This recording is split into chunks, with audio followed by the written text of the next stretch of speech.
nós vamos falar hoje sobre, é o último domingo, né? Sobre revelação.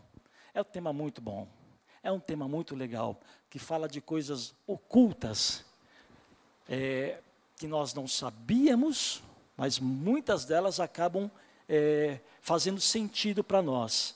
De certa forma, a revelação, ela é a exposição daquilo que ou está oculto, ou não é compreendido por nós.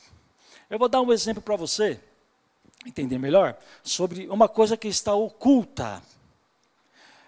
Nós pastores cometemos alguns erros, e erros graves também, não são só os irmãos, os pastores erram e erram muito, saiba disso, tá? E um dos erros que eu tenho cometido ultimamente foi o de dar um cartão de crédito para minha mulher. Você está rindo porque você não sabe o tamanho da bomba que eu arrumei para mim. Talvez isto seja pior do que o conflito que está acontecendo. Vocês não fazem ideia, irmãos. Orem por mim, para Deus corrigir. Às vezes a gente erra e o Senhor é misericordioso e corrige o nosso erro, né? Orem por mim. Muito bem. Aí eu estou lá trabalhando e vocês sabem que tudo é aplicativo para cá, aplicativo para lá, e o aplicativo é um cagueta danado, né? Então eu estou lá trabalhando e aí o celular no meu aparece uma tela vermelha. Pam, pam, pam, pam. Giane gastando. Então ela tenta de forma oculta. Já entenderam, né? Ela tenta de forma oculta fazer as compras. Mas Deus é bom e me revela. Glória a Deus, Senhor. Deus revela. Claro, é uma brincadeira, ela é uma mulher muito equilibrada nas compras. Às vezes ela é muito equilibrada nas contas. Glória a Deus. Esse é um caso grave, irmãos. Cuidado com o cartão de crédito da sua esposa, senão você pode parar na sala do pastor. Cuidado, hein? Entendem? Então é algo que é oculto, algo que é feito, mas que de alguma forma ele é revelada.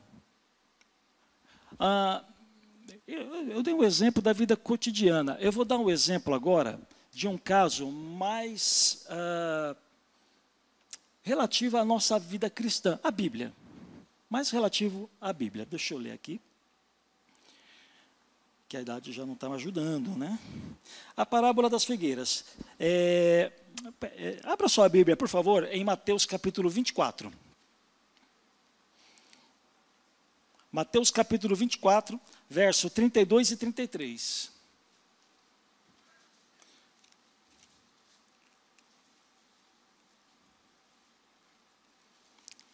Mateus 24, verso 32 e 33. Diz assim, ó.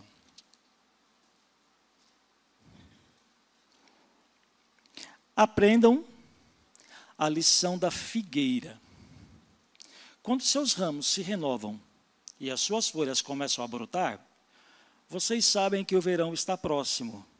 Assim também, quando vierem todas essas coisas, saibam que Ele está próximo às portas. Ele é Jesus.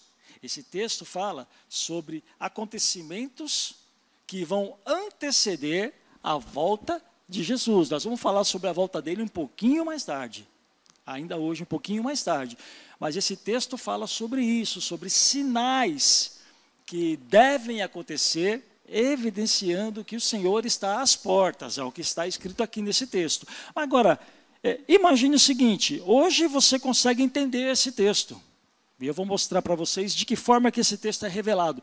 Mas você imagine os teólogos que se debruçavam sobre esse texto séculos atrás.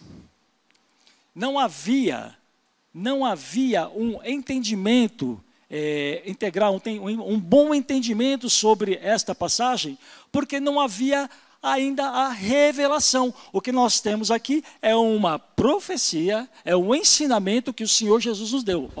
Fica esperto. Quando eu estiver para voltar, um pouquinho antes vai acontecer isso, isso, isso e isso. Mas para que nós entendamos isso, é necessário que haja uma revelação. Tudo bem até aqui? Tá. A revelação, ela ocorreu em 1948. Antes disso, deixa eu voltar lá no tempo de Jesus. Jesus profetizou que o templo seria derrubado e não ficaria pedra sobre pedra. Lembram desse texto, né? Essa palavra de Jesus se cumpriu no ano 70 depois de Cristo. No ano 70 depois de Cristo, Marechal Tito, ele invadiu Jerusalém. Vocês se recordem que Israel, nesta época, era dominada pelo Império Romano. Quem mandava ali era o Império Romano. Então, o Marechal Tito, um marechal romano, invadiu, General Tito, já aumentei a patente do cara, né? General Tito invadiu Jerusalém no ano 70 depois de Cristo e destruiu o templo, destruiu muitas coisas e os judeus foram expulsos de Israel. 70 depois de Cristo. Os judeus foram expulsos de Israel. Os judeus, os israelitas, ficaram sem uma terra para chamar de sua pátria. Eles ficaram espalhados por todo o mundo. Você sabe disso, que existem israelitas, existem judeus espalhados por todo o planeta. E uma das profecias, inclusive, fala que esses israelitas, esses judeus, seriam novamente juntados em Israel. Uma profecia que ainda não se cumpriu. Tá? Mas voltando aqui ao nosso caso, eles foram expulsos. Imagine você sendo expulso do Brasil. Você vai morar numa terra qualquer, mas você não tem uma terra para chamar de sua pátria. Foi isso exatamente que aconteceu no ano 70. Judeus ficaram espalhados pelo mundo. Em 1948, este texto, esta profecia de Jesus, ela se tornou realidade, ela se cumpriu no dia 14 de maio. 14 de maio de 1948. Porque nesta data, quem gosta de história sabe provavelmente o que aconteceu, o Estado de Israel voltou a existir. Nesta data, Israel voltou a ter uma terra. Os judeus, os israelitas que estavam espalhados pelo mundo, nesta data puderam retornar para a sua nação. Então aqui o que a gente vê é que algo que ficou, né, o texto que nós lemos, aprendam a lição da figueira. Quando os seus ramos se renovam e as suas folhas começam a brotar. A figueira é um símbolo de Israel. A figueira, na Bíblia, simboliza Israel, aponta para Israel. Quando você ler figueira, ou está falando da árvore em si, ou está falando de Israel, vai depender do contexto, mas, via de regra, aponta para Israel. Jesus está dizendo o seguinte, uma evidência de que eu estou às portas para voltar, é o ressurgimento de Israel como nação. Deu para entender? Por que nós sabemos disso? Porque Deus revelou, naquela época, até 1947, teólogos, estudiosos da Bíblia não entendiam exatamente como este texto proferido por Jesus aconteceria. Deus revelou através de um ato, o ressurgimento de Israel. Entende que Deus traz revelações de forma progressiva. A revelação de Deus, ela é progressiva. O Senhor vai revelando um pouco da sua palavra com o passar do tempo, com o passar dos anos. Ele vai nos mostrando coisas, e assim, coisas que nós não entendíamos, passamos a entender. Bom, esse é um exemplo que eu dei, para que os irmãos entendam mais ou menos como que funciona a revelação de Deus. Tudo bem? Agora, quais são as revelações que o Senhor trouxe para nós, que a Bíblia tem preparada para nós? Existem muitas revelações, algumas já foram trazidas, né? Eu vou falar para vocês hoje de três revelações, fundamentos da vida cristã revelados. Esse é o título da pregação. Fundamentos da vida cristã revelados. Mas existem muitas revelações que ainda nós, lembra-se, a revelação ela é progressiva. Então existem muitas coisas que hoje nós não entendemos, mas em algum momento nós entenderemos, porque o Senhor vai revelar. O Senhor nunca vai nos deixar, vai deixar as suas verdades ocultas. Ele sempre vai revelar para nós. O problema é o tempo, né? Nós temos um problema sério com o tempo, somos ansiosos, mas Ele vai revelar. Amém? Muito bem, e a primeira revelação que eu reputo como a mais importante de todas as revelações que nós temos na Bíblia, é a revelação de Jesus como o Cristo. Jesus, Ele é o Cristo. A palavra Cristo significa ungido. Ungido de Deus. Jesus, Ele é o Filho de Deus. Quero ler com você um texto que está ainda em Mateus. Vamos lá em Mateus, capítulo 13? Volta um pouquinho aí. Mateus 13, de 13 a 17.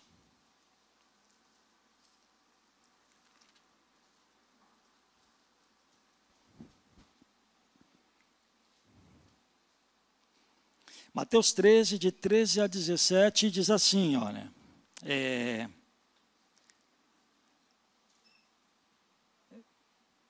Eu acho que eu marquei errado.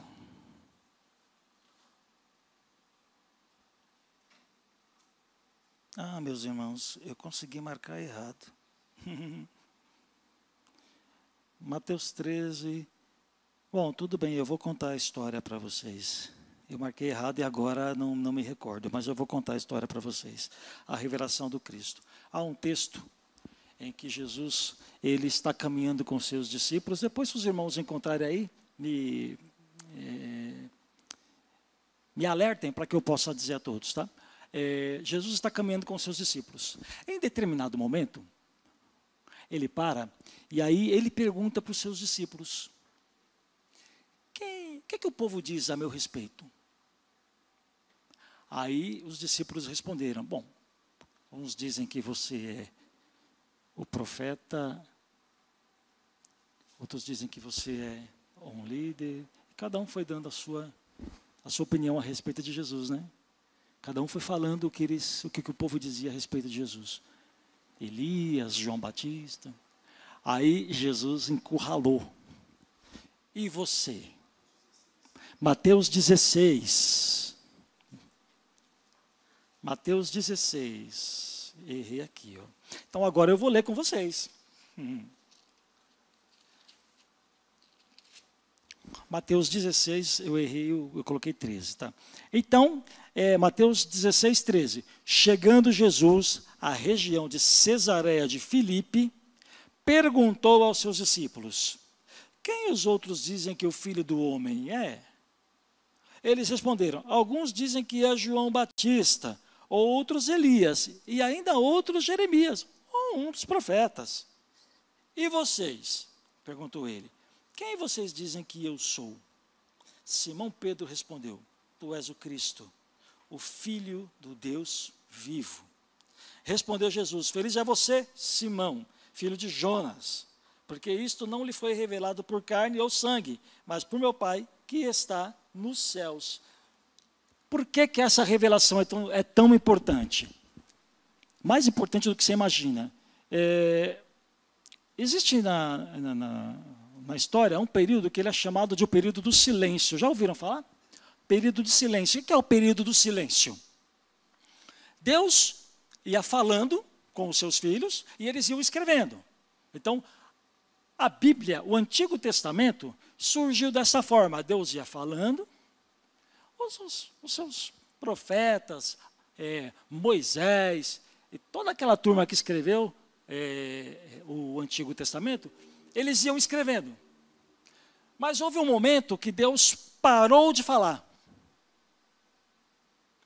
Então, se Deus parou de falar, não tinha material a ser escrito, concordam? Então, o período do silêncio é um período que vai desde o último livro do Antigo Testamento, escrito, até até Jesus, porque Jesus ele é a revelação de Deus. Alguns dizem que foi até o primeiro livro do Novo Testamento, que curiosamente não foi os evangelhos, porque os evangelhos, o Novo Testamento não está em ordem cronológica, né? Quem lê ali pensa que Mateus foi o primeiro a ser escrito. Não foi, ele foi escrito muito depois dos anos 70. Né? Os evangelhos foram escritos depois. Paulo começou a escrever antes que os que Mateus, Marcos, João, Lucas. Paulo começou a escrever antes. Então, curiosamente, Paulo escreveu primeiro. Tá? Mas, enfim, isso é só para matar a curiosidade. O período do silêncio é esse período em que o último livro do Antigo Testamento foi escrito até que Jesus se revelou. Neste período, houve muitos homens que se apresentaram como Cristo. Por quê? Porque você lendo as profecias, você vai ver que Jesus, o Messias, ele era profetizado. Vocês sabem disso, que Gênesis, todo o Antigo Testamento, ele inteiro, todos os livros do Antigo Testamento apontam para o Messias. Você sabe disso. Tudo lá no Antigo Testamento aponta para Jesus. Tá? Então, os judeus sabiam disso. E nesse período que eu citei para vocês, o período de silêncio, muitos se levantaram afirmando que eles eram o Cristo, afirmando que eles eram o Messias. Muitas pessoas se levantaram.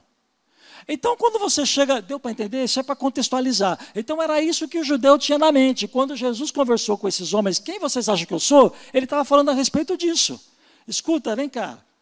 Para vocês, quem eu sou? Eu sou mais um daqueles que vieram e disseram que eram o Messias libertador, porque eles esperavam um libertador militar, alguém que fosse libertar Israel do domínio dos romanos. Era isso que eles estavam esperando. E aí veio Jesus fazendo justamente o oposto, libertando eles, mas libertando do pecado. Então Jesus fala para ele: quem vocês acham que eu sou? Eu sou mais um daqueles que vieram e enganaram vocês? E aí Pedro, por revelação de Deus, entendeu que Jesus, ele não era um libertador militar, ele não era um libertador político, ele era o Cristo, o Filho de Deus, encarnado. João fala que o verbo se fez carne, João capítulo 1, o verbo se fez carne e habitou entre nós. O próprio Deus se fez carne e habitou entre nós, é Jesus. Ele é o verbo encarnado. Ele é o Cristo, o ungido de Deus. Por que que isso é importante? Por que que é importante nós sabermos disso? Porque é uma moda, eu acho que você já ouviu falar do Jesus histórico. Já ouviram isso aí? Ninguém ouviu? Está uma moda aí, do Jesus histórico. Quem é o Jesus histórico? Eu me lembro que quando eu me converti já faz algum tempo, foi em 1988. E naquela época, vocês sabem que sempre tem algumas discussões, né? Naquela época, a discussão era: Jesus existiu ou não existiu? Então, muitas pessoas tentavam provar, as pessoas anti-evangelho, tentavam provar que a figura de Jesus, o homem Jesus, nunca existiu, que aquilo era uma mitologia, era um mito, era uma história, não história, história, algo que é contado, mas que não foi veraz, não aconteceu. Naquela época, pelo menos naquela época, quando eu me converti, essa era a briga, né? Hoje ninguém tem mais dúvida, meus irmãos. Ninguém duvida que Jesus histórico, a pessoa de Jesus, o homem Jesus existiu. Ninguém tem dúvidas, a história atesta que ele existiu, a arqueologia atesta que ele existiu. Então não dá para negar que Jesus de fato existiu. Mas há um perigo nisso. O Jesus histórico não salva ninguém.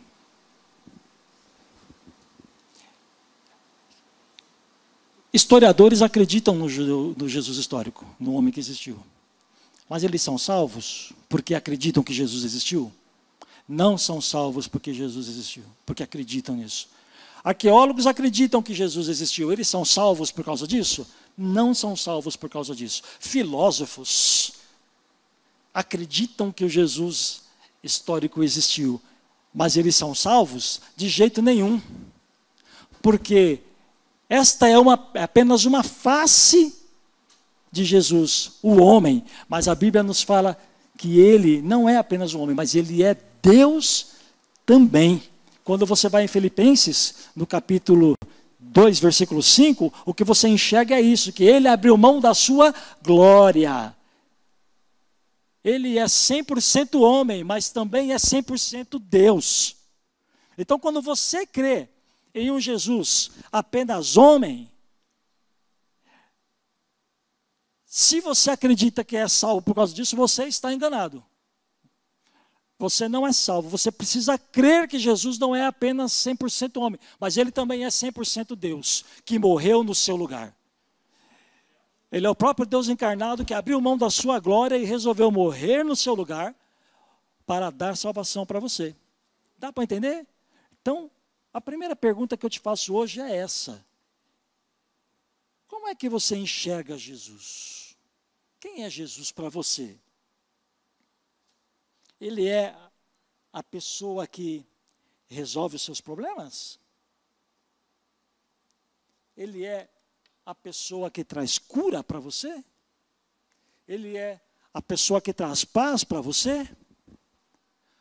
Ou Jesus para você é realmente o Filho de Deus, que se tornou homem e morreu no seu lugar, para te trazer o mais precioso de todos os presentes, a reconciliação tua com Deus?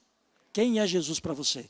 Você precisa pensar a respeito disso, porque se a sua fé está apenas num homem, você está correndo um risco muito grande. Mas se a sua fé está num homem que é Deus, num homem que é 100% homem, mas também é 100% Deus, então aí sim, você está no caminho certo, você tem reconciliação com Deus. A Bíblia fala em Pedro, acho que é 1:20, 1 Pedro 1:20 ou 19, uma coisa assim, que Cristo é o Cordeiro imolado antes da fundação do mundo. Antes que tudo viesse a existir, o Senhor já sabia que nós pecaríamos. E Ele, Jesus, se dispôs de livre e espontânea vontade, não foi obrigado. Ele quis morrer no meu e no seu lugar para nos reconciliar com Deus. Carta de Romanos, Paulo explora isso. Jesus morreu para te reconciliar com Deus. Você já imaginou o que é ser inimigo de Deus? Bom, ter inimigos nunca é bom. Imagina Deus como teu inimigo. Ô Senhor do céu, tem misericórdia de nós. Mas a Bíblia garante que aquele que crê em Jesus como o Filho de Deus, o Cordeiro de Deus que tira o pecado do mundo, ele é reconciliado com Deus. Aleluia, essa é uma verdade tremenda. Para mim, esta é uma das maiores revelações de Deus para a nossa vida. A nossa salvação por meio do Cordeiro de Deus. Tudo bem? Ok, glória a Deus. Agora sim, esta é a primeira revelação. Se você crê em Jesus como Senhor e Salvador da sua vida, da maneira correta, então você tem direito a uma segunda revelação de Deus na sua vida. Deus é muito bom, Deus sempre presenteia. A revelação do Espírito Santo sobre nós.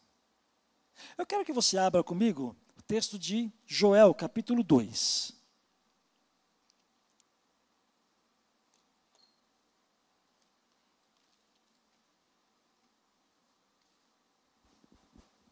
Nós vamos ler de 28 a 32. Joel 2, de 28 a 32, diz assim: E, depois disso, derramarei do meu espírito sobre todos os povos. Vou repetir. Depois disso, derramarei do meu espírito sobre todos os povos. Os seus filhos, as suas filhas profetizarão. Os velhos terão sonhos, os jovens terão visões. Até sobre os servos e as servas derramarei do meu espírito naquele dia. Mostrarei, ou seja, revelação, mostrarei maravilhas, vou revelar maravilhas no céu e na terra, sangue, fogo e nuvens de fumaça, e daí por diante. E aí depois você vai, Atos capítulo 1, versículo 9. Aqui nós temos uma profecia de que o Senhor vai derramar seu espírito sobre todas as pessoas. todas mesmo? Vamos ver se são todas mesmo. E Atos 1, capítulo 9.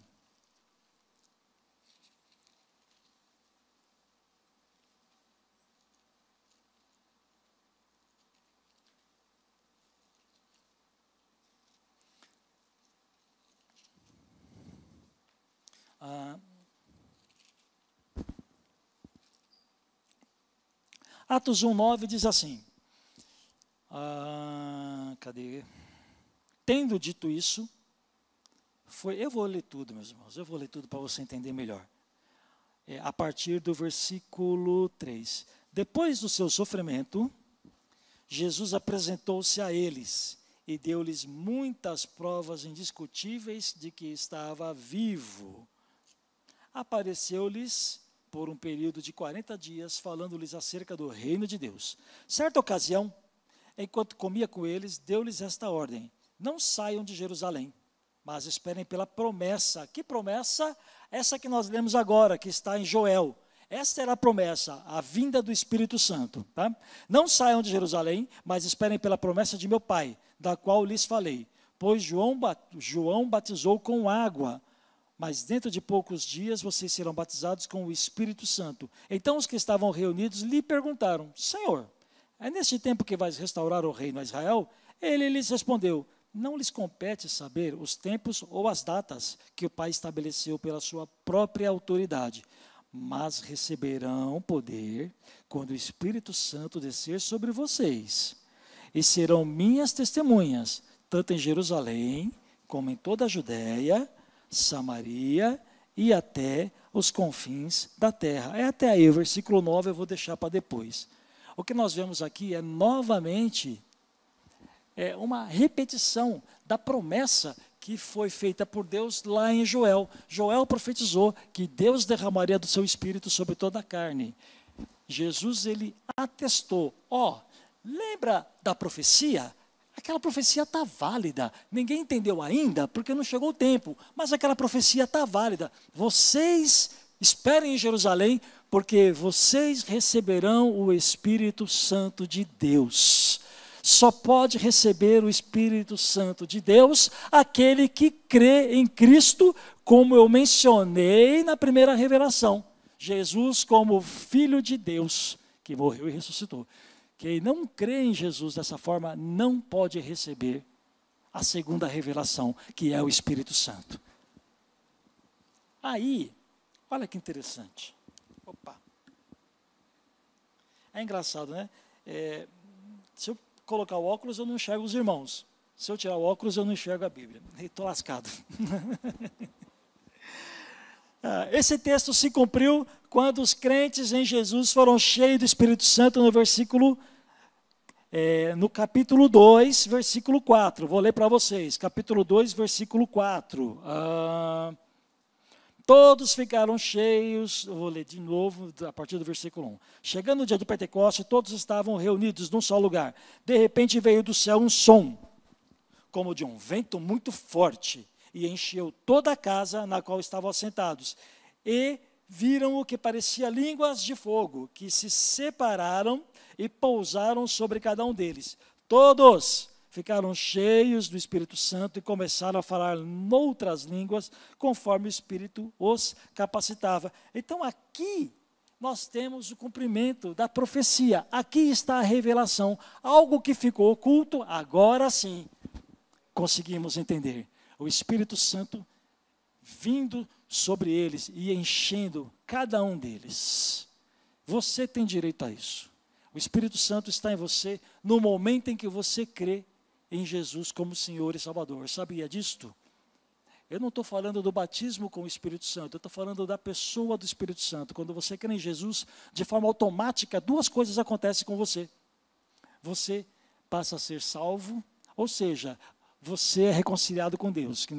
Como eu mencionei agora há pouco, você é reconciliado com Deus. Deus já não é mais teu inimigo, mas ao mesmo instante, o Espírito Santo passa a habitar dentro de você. A Bíblia fala que o Espírito Santo é o Paracletos, não é palavrão não, tá? Paracletos significa aquele que é chamado para estar ao lado. Por que eu preciso de um ajudador, alguém chamado para estar ao meu lado? Para me ajudar. Simples assim. Para me ajudar aqui. Para que eu preciso do Espírito Santo? Por que Deus mandou o Espírito Santo para nós? Abra lá. A Bíblia responde. Abra lá em João capítulo 14, versículo 1. Irmãos, não dá para falar dessas verdades sem ler muito a Bíblia, viu? Não tem como. João 14, 21. Quem tem os meus mandamentos e lhes obedece, esse é o que me ama. Aquele que me ama será amado por meu Pai, e eu também o amarei e me revelarei a ele. Nós da velha guarda aí da década, do final da década de 80, tinha uma música que nós gostávamos muito, né, pastora? Pastora Rô. Aquele que tem os meus mandamentos e os guarda.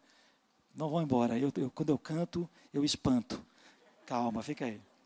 Irmãos, eu vi outro dia, acho que uma pregação minha de fevereiro, se eu não estiver enganado. No final da pregação, eu cantei junto com eles. Jesus, que vergonha. A minha mulher olhou para mim e falou, Marcelo, que vergonha. Que vergonha. Ela falou assim, se hoje eles cancelassem o uso de máscara, isso na época, né, eles cancelassem o uso de máscara, eu continuaria usando, porque eu estou com vergonha de você, Marcelo. Porque você acabou com a música. Aí eu pensei, não, ela é exagerada demais, eu vou ver, gente, eu não consegui dormir naquela noite, fiquei aterrorizado. Acabei com a música. Aquele que tem os meus mandamentos e os guarda, este é o que me ama. A evidência de que você é uma nova criatura, a evidência de que você agora é salva e remida pelo sangue de Jesus, é que você agora tem o desejo de obedecer a Deus. Porque alguém que se converte e continua exatamente o mesmo, sei não, hein? Não me compete julgar ninguém, Deus não me fez juiz de ninguém. Mas, à luz da Bíblia, alguém que crê em Jesus como seu Senhor e Salvador, mas continua o mesmo e não se importa, sabe? Peca e não se importa em obter uma transformação de vida. Não sei não, hein? Fake. Crente fake. A evidência de um novo convertido, de um novo nascido, é que ele deseja obedecer a Deus. Você deseja obedecer a Deus? Amém, que bom. Sozinho você não consegue. Tem um ditado aí que diz que de boas intenções o inferno está cheio, conhece, né? A intenção pode até ser boa, nós queremos mesmo. Eu quero obedecer ao meu Senhor. Ele é o rei da minha vida. O apóstolo pregou no primeiro domingo que o reino de Deus está em nós. Ou seja, o trono de Cristo está no meu coração. O trono de Cristo está no teu coração. Se o trono do rei está no seu coração, nós temos que ter o desejo de obedecer ao rei. Mas só que sozinho nós não conseguimos. Aí é que entra a importância do Espírito Santo. É Ele que vai te ajudar. É Ele que vai te fortalecer. É Ele que vai te instruir. Quando você estiver... eu ouvi uma coisa interessante de um pastor. Eu não vou dar o nome do santo, não. Ele disse o seguinte, olha, eu estava sendo tentado, e aí eu estava indo para um lugar, não é daqui, tá? Fica em paz, não é daqui. É por aí, não é daqui. Estava indo em um determinado lugar, aí quando eu estava chegando no lugar, o Espírito Santo falou, ô pastor, estava achando que eu vou falar, né? O que você está fazendo aí, meu filho? Isso é lugar para você? Naquele momento, o Espírito Santo o impediu de cometer um pecado, porque ele teve a capacidade de ouvir. Mas não é só a capacidade, ele teve um coração disposto a obedecer. Irmãos, vocês precisam orar para que o Senhor dê a você um coração disposto a obedecê-lo. A Bíblia diz que você já tem a capacidade de ouvir a voz do Espírito Santo. Jesus diz que as minhas ovelhas ouvem a minha voz. Então, você tem capacidade para ouvir o Espírito Santo. O problema é que por diversas vezes... mas pastor, então por que eu não ouço às vezes? O Espírito Santo fala, mas diversas vezes o que acontece é um ruído. Eu não sei quantos vão se lembrar disso. Mas antigamente, quando você ligava lá a televisão, meu pai tinha uma televisão com caixa de madeira. 1970, eu estou falando, 79, a primeira televisão que nós tivemos, caixa de madeira. E aí, o sinal era horroroso, gente. Você ligava lá, os irmãos aí que já tiveram essa experiência sabem do que eu estou falando. Você tinha que ficar mudando a antena de lugar, muda para cá, muda para lá. Né? Aí o que fazia? Colocava bombril. Quantos já colocaram bombril na antena? Aí caía aquela fagulha, porque o bombril é metálico. Caía aquela fagulha dentro da televisão, fechava curto. Né? Colocava, por quê? Porque o sinal era ruim, havia muita interferência. O sinal estava ali na TV, mas as interferências que estavam ao redor da antena impediam que aquele sinal fosse bem recebido pela televisão. Deu para entender? É isso que acontece na nossa vida. O Espírito Santo está falando com você. Você nunca poderá dizer que o Espírito Santo não te alertou. Se você disser isso, desculpa, irmão, você está mentindo. O Espírito Santo sempre vai te alertar. Ele pode talvez não falar claramente dessa forma que eu falei. Olha, o que você está fazendo aí? Fabião, sai daí, Fabião. Mas quando você estiver fazendo alguma coisa, algum texto bíblico saltará na sua mente. O que você acha que fez o texto bíblico saltar na sua frente? Foi o Espírito Santo. Ele te alerta desta forma. Às vezes ele fala de uma forma direta, às vezes ele manda um texto, às vezes ele manda o irmão para te salvar na hora. Você vai lá fazer o pecado e chega o irmão. Ô irmão, vem cá, vamos ali na casa da fulana fazer uma visita?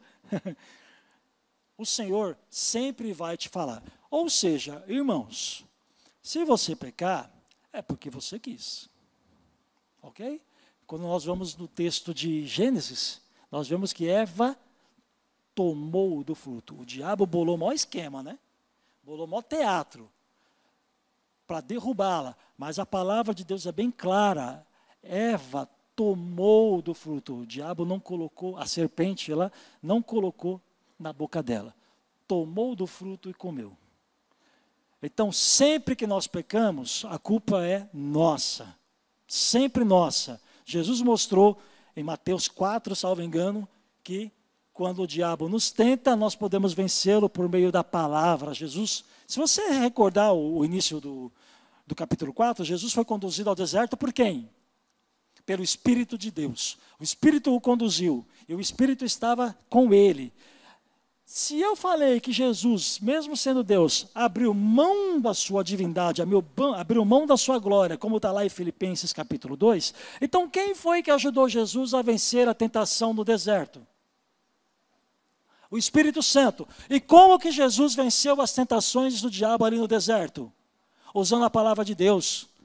Para vencer as tentações, o Espírito Santo vai te lembrar sobre a palavra de Deus. Agora, você não lembra daquilo que você não sabe. Você precisa ler a palavra de Deus. Como que eu vou te lembrar de algo que você nunca viu? Não dá. Não dá. Dá para entender? Então é importante que você leia a palavra do Senhor e ore para que nos momentos de dificuldade, de tentação, o Espírito Santo tenha material para te lembrar. Tenha a palavra de Deus para fazer saltar no seu coração. Um salmo que eu gosto muito, diz assim: a tua palavra escondi no meu coração para não pecar contra ti. A palavra de Deus tem que estar guardada em nosso coração, porque ela nos impede de pecar. Desta maneira, quando você está prestes a errar, a palavra salta na sua mente. A palavra salta de uma forma que você pensa: Jesus, eu sou um cachorro mesmo, o que eu estou fazendo aqui? Vou voltar. Amém, meus irmãos? Deu para entender? O Espírito Santo vai te ajudar a obedecer o Senhor. Eu preciso correr agora. O Espírito Santo nos constrange ao arrependimento. Quando você peca, o Espírito Santo que te faz se arrepender. Né? Eu estou vendo aqui o Gilson. Imagina que o Gilson pecou. É a hipótese, tá? Aí, o Espírito Santo fala para ele: ô Gilson, por que você fez isso? Se arrependa, peça perdão. A palavra de Deus fala em 1 João 9, se confessarmos os nossos pecados, Ele é fiel e justo para nos perdoar os pecados e nos purificar de toda a injustiça.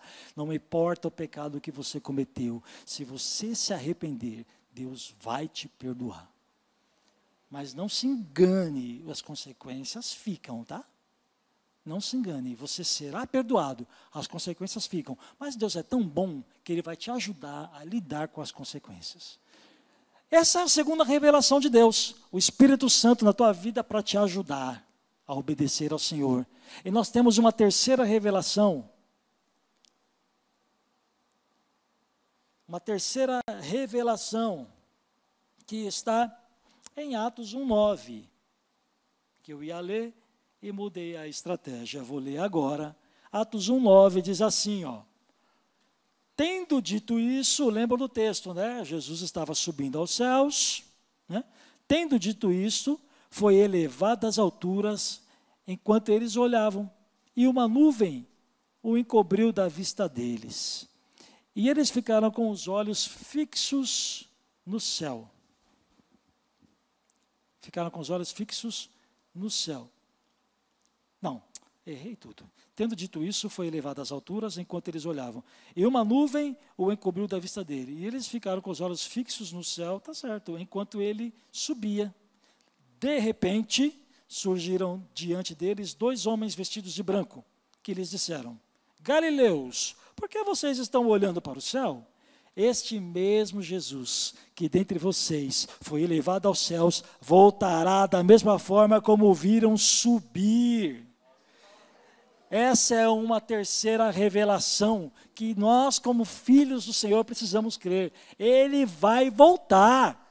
Ele vai voltar. Ele não te deixou órfão. Isso, aplauda a Deus. Aplauda o Senhor. Ele vai voltar. É uma promessa dele. Tudo que Jesus falou se cumpriu. E muitas coisas estão se cumprindo. Por este motivo, nós temos segurança em crer nessa promessa. Você acreditaria em um mentiroso? Não. Só que tudo que Jesus falou se cumpriu. Você olha a história e você vê um monte de coisa se cumprindo. Ou seja, é evidência de que ele não é um mentiroso. Ele prometeu que ele vai voltar. E vai voltar para te buscar. Olha, a promessa de voltar, ela já tinha sido dada lá em João capítulo 14. Vamos lá comigo? João 14, de 1 a 3.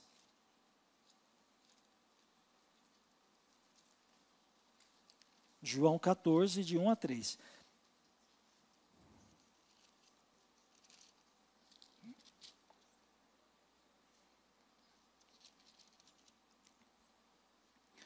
Não se perturbe o coração de vocês.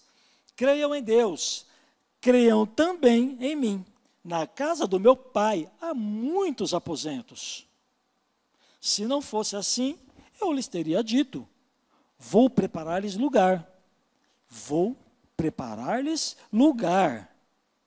Se não fosse assim, eu lhes teria dito. Ou seja, por que eu enganaria vocês? É o que ele está dizendo. Para que eu vou mentir para vocês? Eu vou preparar lugar. É isso que ele está dizendo. Eu vou preparar lugar. E se eu for e lhes preparar lugar, voltarei e os levarei para mim, para que vocês estejam onde eu estiver. Essa é a promessa do Senhor. Ele vai voltar. Ele foi preparar um lugar, ele vai voltar. Que lugar é esse? Não sei. Tem um monte de teoria aí e não vou me deter nelas hoje. O que eu sei é que ele vai voltar. Ele vai voltar para te buscar.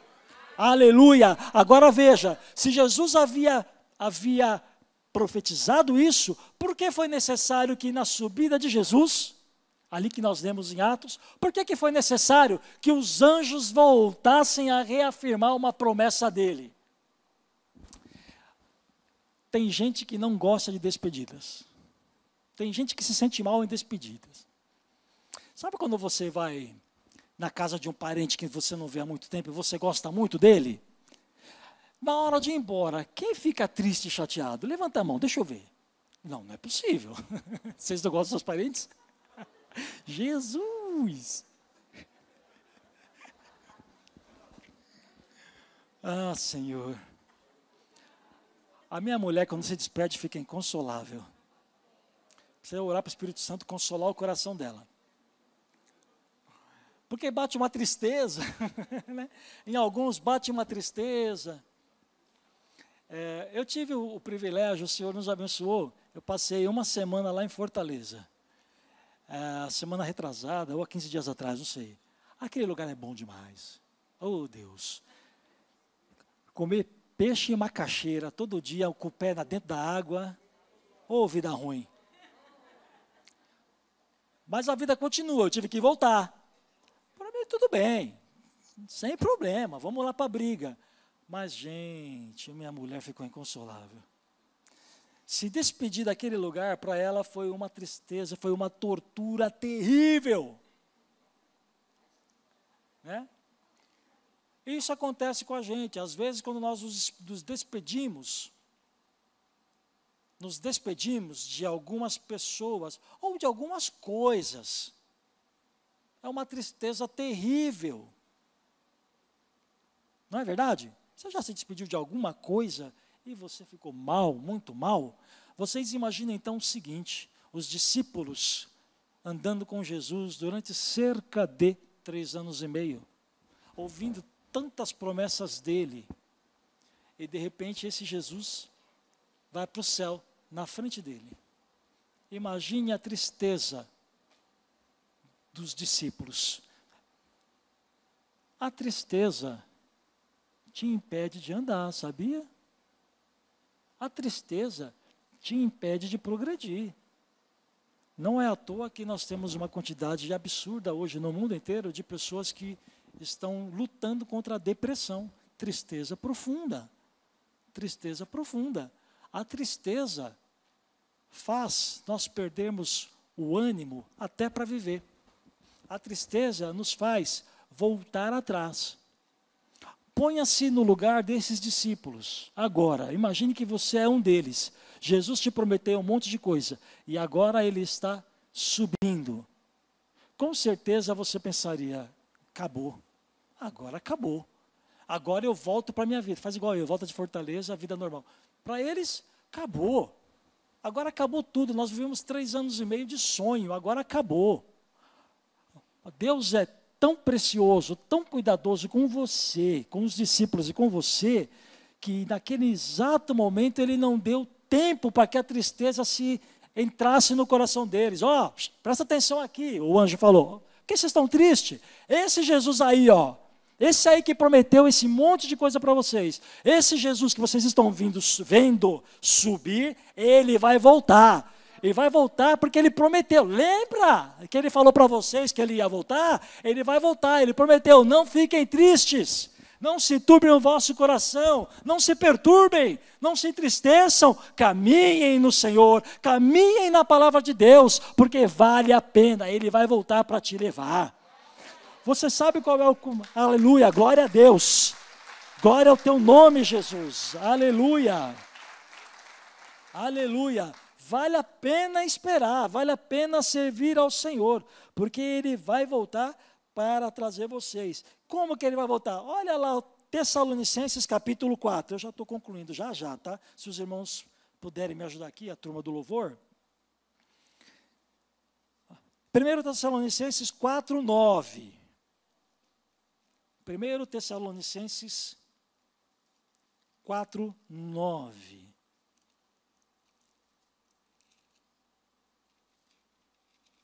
Sumiu daqui.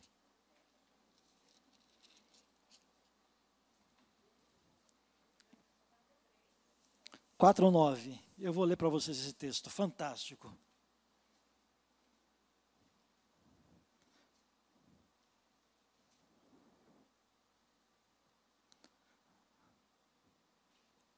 É 4:13, tá?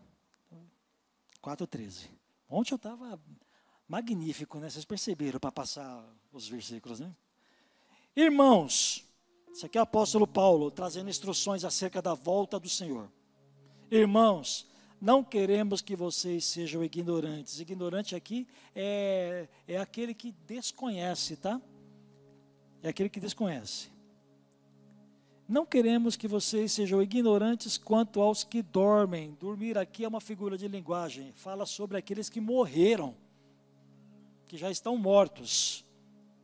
Não queremos que vocês sejam ignorantes quanto aos que morreram, para que não se entristeçam como os outros que não têm esperança.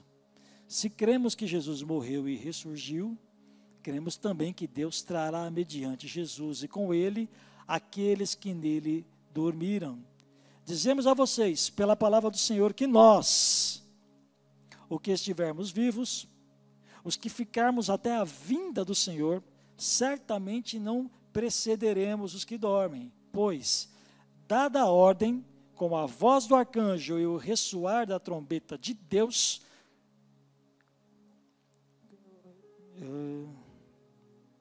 o próprio Senhor descerá dos céus, e os mortos em Cristo, aleluia, glória a Deus, ressuscitarão primeiro. Aqueles que já morreram em Cristo ressuscitarão primeiro. Abraão, Moisés, essa galera toda. Se você hoje conhece só as histórias e a figura daqueles que encarnam os personagens aí na televisão, um dia você vai ver Moisés, um dia você vai ver Abraão, um dia você vai ver o profeta Elias, porque está aqui, ó.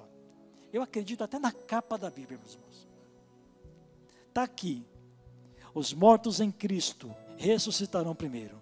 Depois, nós, o que estivermos vivos, seremos arrebatados com Ele nas nuvens, para o encontro com o Senhor nos ares.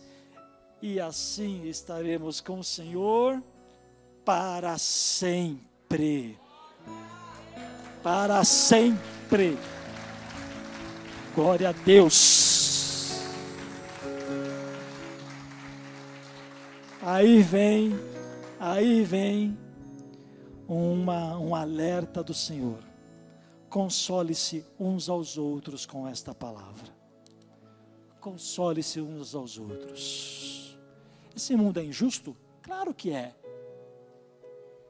Tem pecado. Essa semana me disseram isso, esse mundo é muito injusto. Essa vida é muito injusta. Aí eu disse, mas é claro, é consequência do pecado. Mas deixa eu te falar uma coisa. Haverá uma época em que não haverá injustiça. Haverá uma época em que não haverá guerra. Haverá paz, haverá justiça, e essa época é a época em que Jesus vai reinar nesta terra. Essa época é a época que o Senhor virá. O reino de Deus, o apóstolo pregou isso, depois você procure lá na internet, no YouTube, quando ele pregou sobre o reino de Deus. A injustiça vai acabar quando Jesus voltar e reinar, mas olha, a vinda dele para te buscar precede o reino. Ou seja, primeiro ele vem, ele ressuscita aqueles que morreram em Cristo. Lembra aquele Cristo que eu falei lá no começo? Não o Cristo pessoa, somente o Cristo histórico, mas o Cristo homem e Deus ao mesmo tempo. Aqueles que creem nele e já morreram, esses serão ressuscitados quando Jesus vier, primeiro do que nós. Mas aí a Bíblia diz, quer dizer, se nós estivermos vivos quando ele voltar, se nós já tivermos morrido, nós estaremos junto com eles, né? Os que morreram em Cristo. Depois, os que estiverem vivos serão arrebatados, arrancados dessa terra. O termo arrebatado significa arrancado. Você será arrancado pelo Senhor, se estiver vivo, encontrará com ele nos ares e voltará para dar início ao reino de Deus nessa terra, um reino de paz, um reino de justiça, e você vai fazer parte. A Bíblia diz que ele virá distribuir os galardões, recompensas, além de te salvar, presta atenção, além de te salvar, ele vai te dar recompensa. Irmãos, nenhum de nós merece ser salvo, nós não merecemos nada, Nós não merecemos coisa alguma, mas Ele fez isso porque Ele quis. Ele morreu no seu lugar porque Ele quis. E não bastasse isso, Ele vai te dar galardões. A Bíblia fala que no tribunal de Cristo, não temos tempo de abordar isso agora, mas quando Ele vier te arrebatar, Ele vai cear convosco. E Ele vai distribuir recompensa. Essa recompensa é que você terá o direito de reinar com Ele no reino de Deus. Você, console-se uns aos outros. Quando alguém estiver abatido, irmão, ânimo, vale a pena. Está passando por uma tribulação, irmão, ânimo, vale a pena. O Senhor volta, isso vai acabar. Tristeza profunda, depressão. Creia no Senhor, anime-se uns aos outros. O que você está passando, eu sei, eu não quero minimizar a dor de ninguém. Eu sei. Tem dores que são realmente difíceis, quase insuportáveis. Mas tenha ânimo, agarre-se em Deus. Tem coisas que é só Deus, tem coisas que é só Ele. Coisas que nós, mesmo que a gente se estribuchasse aqui de falar, não ia trazer consolo ao seu coração. Mas Deus traz, o Espírito Santo traz. Então, confie no Senhor, suporta mais um pouco, meu irmão. Ele vai voltar para te buscar. E quando o reino dele for inaugurado de fato nesta terra, porque o reino dele está em você, mas em algum momento ele estará nesta terra. Quando ele começar a reinar, você fará parte deste reinado. Aguenta firme, não desista, não chuta a bola para o mato, como a gente fala na gíria futebolística.